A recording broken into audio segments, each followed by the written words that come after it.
విజయవాడను అమరావతి ప్రాంతంలో మోడల్ సిటీగా తీర్చిదిద్దుతామని ఎంపీ కేశినేని చిన్ని తెలిపారు. విజయవాడ గురునానక్ కాలనీలో ఇన్ఫ్రారెడ్ సాంకేతికతతో రీసైక్లింగ్ ద్వారా రోడ్డు గుంతలు పూడ్చే మరమ్మతుల నూతన మొబైల్ యంత్రాన్ని కేశినేని చిన్ని, ఎమ్మెల్యే గద్దె రామ్మోహన్ ప్రారంభించారు.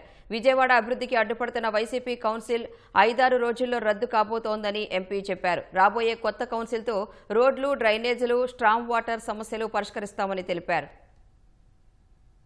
విజయవాడ మున్సిపల్ కార్పొరేషన్ గత 5 సంవత్సరాల నుంచి తెలుగుదేశం పార్టీ నాయకులు కానీ కార్పొరేటర్లు కానీ ఎంతో ఇబ్బందులు ఎదుర్కొంటున్నారు. మనం విజయవాడ నగరానికి అభివృద్ధి చేద్దాం అనుకుంటే ప్రతిదీ కూడా కౌన్సిల్లో రిజెక్ట్ అవుతుంది. మొన్నే చేశాం, అండర్ గ్రౌండ్ డ్రైనేజీకి రాష్ట్ర ప్రభుత్వం నుంచి 600 కోట్లు వస్తే కూడా వాటిని కూడా రిజెక్ట్ చేసిన కౌన్సిల్ ఇది విజయవాడ అభివృద్ధికి కోరుకోవట్లేదు.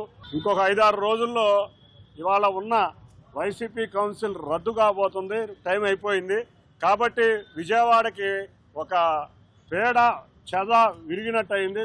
ఎన్క్యాప్ వాళ్ళు 1,50,00,000 రూపాయలు విలువైన ఈ వాహనాన్ని ఉచితంగా ఇవ్వడం జరుగుతుంది. దీనివల్ల ఎక్కడైనా గోతులుంటే ఆ మిషన్ వెళ్ళిపోయి చాలా తక్కువ సమయంలో గోతులు పోడ్చడమే కాకుండా ఇన్ఫ్రారెడ్ అనే ఆ రేడియేషన్తో పొల్యూషన్ లేకుండా అది చేయడం జరుగుతూ ఉంది. ఇదంతా కూడా నూతనమైన మార్పులు, నూతనమైన విధానం.